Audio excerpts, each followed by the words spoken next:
மந்திரியாகிறார் அண்ணாமலை. அதாவது நண்பர்களே, அண்ணாமலைக்கு இதுவரைக்கும் எந்த பொறுப்பும் இல்லாம இருக்காரே, நம்மள நிறைய பேசியிருக்கோம். ஆனா சில தகவல்கள் பாத்தீங்கன்னா, அவருக்கு ஏதோ மந்திரி பொறுப்பு கொடுக்க போறதா சில தகவல் வந்துட்டு இருக்கு. இன்னும் உறுதிப்படுத்தல, ஆனா வந்திருக்கு, தகவல் வந்திருக்கு, அவ்வளவுதான். அதே நேரத்துல அவருடைய ஜாதகத்தை பாத்தீங்கன்னா, அவர் கடகராசிக்காரரு. இப்ப கடகத்துல தான் குரு உட்கார்ந்துட்டு இருக்கிறாரு. குரு கடகத்துல குரு வந்ததுனாலதான் ராமரே வனவாசம் போனதா சொல்லுவாங்க. ஆனா அதுக்கப்புறம் ஒரு மிகப்பெரிய மாற்றம் உண்டு. அதுல மாற்று கருத்து கிடையாது. சோதனைக்கு அப்புறம் தானே சாதனை. அந்த மாதிரி ராமர் வனவாசம் போனதுக்கு அப்புறம் தானே உங்களுக்கு ராவணன் அழிக்க முடிஞ்சது. அந்த மாதிரி சில வாய்ப்புகள் நிறைய வரும் போல தெரியுது. ஏன்னா இங்க தமிழகத்துல நிறைய ராவணன்லாம் இருக்காங்க. வாய் ஒரு டைப்பா வச்சுக்கிட்டு தலைக்கு எதை மாட்டிக்கிட்டு நான் தான் சிறந்த ஆட்சி கொடுத்து சொல்லிக்கிட்டு தமிழ்நாட்டையே வித்து கூறு போட்டு ஒண்ணுக்குமே உதவாத ஒரு சீட்டை கூட பார்த்து படிக்க தெரியாத ஒருத்தர் தான் அங்க உட்கார்ந்து இருக்கிறாரு. தனக்கு தானே பெருமை பேசிக்கிட்டு அங்கங்க போட்டோ ஷூட் நடத்திக்கிட்டு காரி துப்புறாங்க எல்லாரும். அவரு தெரியுமா என்னங்க தெரியல, நாமளும் காரி துப்புவோம், தப்பு இல்லை. ஏன்னா நாட்டை 5 வருஷமா சுடுகாடாவில் மாற்றி வச்சிருக்காங்க. கரண்ட் பில்லாம் பார்த்தீங்கன்னா 300 ரூபா கட்டிட்டு இருந்த பூரா இன்னைக்கு 3000 ரூபா கட்டிக்கிட்டு இருக்கான். தலை எழுத்து. இந்த ராவணங்கள்லாம் அழிக்கிறதுக்கு ஒரு ராமன் வரணும். அந்த ராமனா ஏன் அண்ணாமலை இருக்கக்கூடாது? பல விதத்துல யோசிக்கலாம்ல. போதும், 70 வருஷமா நாட்டை கூறு விட்டாங்க. அவன் குடும்பம், பேரன், பேத்தி, இன்னும் 10 தலைமுறைக்கு 100 தலைமுறைக்கு சொத்து சேர்த்து வச்சுக்கிட்டு இன்னும் 10 சொல்லி அலையிறான், வீதி வீதியா அலையிறான். இன்னும் துபாயில போய் கம்பெனி ஆரம்பிக்கலாமா? ஆரம்பிச்சுட்டாங்க துபாயில. இனி உலக நாட்டுல பூரா ஆரம்பிச்சு என்னதான் பண்ண போறாங்களோ தெரியல. சரி, பொறுத்து இருந்து பார்ப்போம். ஆனா அண்ணாமலை மட்டும் கடகராசியை பொறுத்த வரைக்கும் இனி ஒரு மிகப்பெரிய மாற்றம் உண்டு. அதுல எல்லாம் மாற்று கருத்து இல்லை. அதாவது பார்வை யாராருக்கு 5ஆம் பார்வை 1 2 3 4 5 பார்த்தீங்கன்னா ஒவ்வொரு பார்வையா சொல்லலாம். நம்ம விருச்சிக ராசிக்கு நல்லா இருக்கும். ஏன்னா விருச்சிக ராசி தான் நம்ம மோடி அவர்கள் 5ஆம் பார்வையா பார்க்கிறாரு. அருமையான ஒரு காலகட்டம் தான். அப்புறம் 7ஆம் பார்வை மகர ராசிக்கு நல்லா இருக்கும். 9ஆம் பார்வை மீன ராசிக்கு நல்லா இருக்கும். தன் வீட்டையே தான் பார்க்கிறாரு. உச்சமடைஞ்ச குரு இன்னும் சொல்ல போனா அது ஒரு வகையில நல்ல விஷயம்தான். இவங்களுக்கெல்லாம் நல்லா இருக்கும். இனி போக போக எதிர்காலத்துல மாற்றங்கள் நிறைய வரும். மாற்றம் ஒண்ணுதானே மாறாம இருக்கிறது. பொறுத்திருந்து பார்ப்போம். நம்ம அண்ணாமலை மந்திரி ஆனாரு, ரொம்ப சந்தோஷம். இன்னும் பார்த்தீங்கன்னா தமிழகத்துல ஒரு முதலமைச்சர் இருப்பதை வரைக்கும் தனிச்சு இயங்கணும். ஆனா அதுக்கு காலகட்டங்கள் பத்தாது. சரி, பொறுத்திருந்து பார்ப்போம். மொத்தத்துல ஒரு நல்லாட்சி வந்தா நல்லது. இந்த கண்ட சனியனெல்லாம் அடிச்சு அவன் ஊருக்கு விரட்டி விடணுங்கிறேன். அடிச்சுன்னா நான் சொல்றது தேர்தல் இல்லை, அடிச்சு. அதாவது உங்க ஓட்டு முத்திரையை வெகுவா நல்லவங்களை பார்த்து ஓட்டு போடுங்க. கண்ட சனியனுக்குலாம் ஓட்டு போடாதீங்க. தனக்குத்தானே போட்டோ எடுத்துட்டு திடீர்னு சனியனுக்குலாம் ஓட்டு போடாதீங்க. நன்றி நண்பர்களே.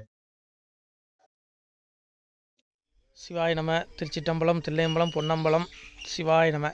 உறவுகளே, சிவ அன்பர்களே, தற்போது தாங்கள் இந்த வீடியோவில் பார்க்கக்கூடிய இடத்துல ஒரு சிவாலய திருப்பணி ஒன்று நடந்து கொண்டிருக்கிறது.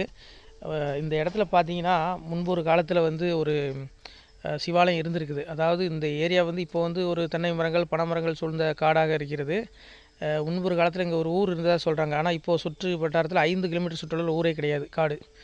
இப்போ இந்த இடத்துல ஒரு சிவாலயம் அமையிருக்கிறது. இந்த சிவாலயத்தில் இருந்த அந்த சாமியுடைய திருமணியை எடுத்து வச்சிட்டோம். திருப்பணி முடிஞ்சதுக்கப்புறம் பிரதிஷ்டை பண்ண இருக்கிற உறவுகளே, தற்போது இந்த வீடியோ பார்க்கக்கூடிய உறவுகள் தங்களால் முடிந்தால் ஒரு சின்ன உதவி செஞ்சு கொடுங்க. எங்கள் இடத்துல பொருளாதாரம் இல்லை. அதனால் பார்த்திங்கன்னா அந்த வேலையெல்லாம் அப்படியே நின்று போச்சு. பாருங்கள், இந்த அப்படியே பாதியிலே நிற்கிது இந்த சிவாலய திருப்பணி. பக்த கோடிகள், அன்பு உள்ளங்கள், தயவுசெய்து நீங்கள் உதவி செய்ய விருப்பமுள்ள உறவுகள் உதவுங்க. உங்களுக்கு கோடி புண்ணியம் கிடைக்கும். இந்த சாமியோடைய அருள் அனுகிரகம் உங்களுக்கு கண்டிப்பாக கிடைக்கும். இது ஒரு புகழ்பெற்ற சிவாலயம் கூட சொல்லலாம். சாமியோட திருமணியை எடுத்து வச்சிட்டோம்.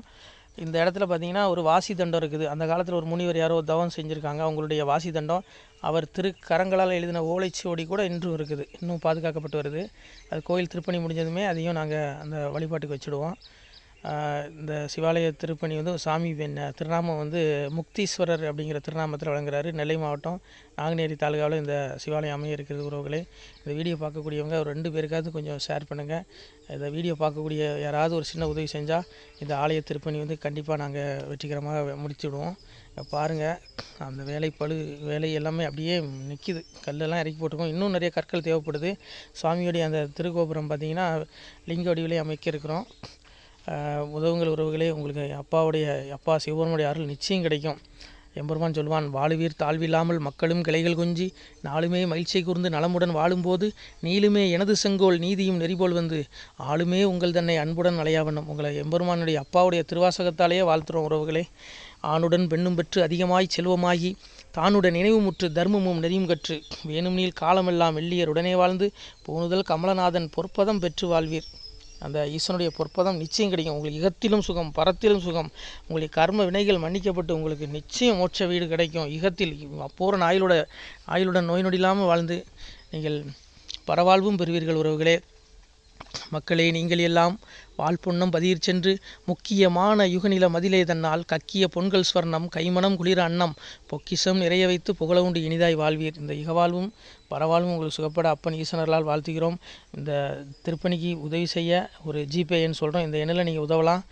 நீங்கள் இந்த எண்ணிலேயே நீங்கள் தொடர்பு கொள்ளலாம். ஜிபே, ஃபோன்பே, வாட்ஸ்அப் எல்லாம் இந்த நம்பர் தான். 93 85 44 31 06 93 85 44 31 06. இந்த எண்ணில் நீங்கள் உதவலாம், தொடர்பும் கொள்ளலாம்.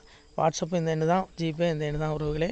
முடிந்தளவுக்கு 2 பேருக்காக ஷேர் பண்ணுங்கள். இந்த வீடியோ பார்க்கக்கூடிய யாராவது ஒருத்தர் சின்ன உதவி, நீங்கள் வந்து பெரிய அளவில் செய்யணும் கூட, நீங்கள் ₹1 நீங்கள் தந்தாலும் மனசார வேண்டி ஏற்றுக்கிறோம் உறவுகளே. உதவுங்கள். முடிஞ்ச அளவுக்கு கொஞ்சம் ஷேர் பண்ணுங்கள். நன்றி. சிவாய நம. திருச்சிற்றம்பலம், தில்லையம்பலம், பொன்னம்பலம். உறவுகளே, நம்ம இந்த இடத்துல வாழ்ந்து மறைந்த ஒரு சித்த மகாபுருஷர் பயன்படுத்திய பல 100 ஆண்டுகளுக்கு முன்பு உள்ள வாசி தண்டம் ஒரு சித்த மகாபுருஷர் பயன்படுத்தியது. அவர் திருக்கரங்களால் எழுதிய அந்த ஓலைச்சுவடி கூட பாருங்கள், இன்னும் பாதுகாக்கப்பட்டு வருது. இந்த சிவாலயம், நம்முடைய இந்த சிவாலய திருப்பணி முடிந்ததுமே எம்பெருமான் அவர் எழுதிய அந்த சிவனை பற்றி புகழ்ந்து எழுதிய அந்த பாடல் வரிகள் இதில் இருக்குது. இந்த வாசி தண்டம் அவர் பிரதிஷ்டை செய்த அந்த லிங்க திருமேனியையும் இந்த இடத்துல நாம் இந்த ஆலயம் கட்டி நாம் பிரதிஷ்டை செய்திருக்கிறோம். அனைவரும் இந்த ஆலய பிரதிஷ்டைக்கு கண்டிப்பாக வரணும். முடிஞ்ச அளவுக்கு வீடியோ பார்க்குறவங்க உதவி பண்ணுங்கள் உறவுகளை. பொருளாதாரம் இல்லாமல் திருப்பணி நின்று போச்சு. முடிஞ்ச அளவுக்கு ஷேர் பண்ணுங்கள், உதவுங்க. நன்றி. நம சிவாய. திருச்சிற்றம்பலம், தில்லையம்பலம், பொன்னம்பலம். இந்த புண்ணியபலம் தங்களுக்கு கோடான கோடியாக வரும் உறவுகளை. நம சிவாய.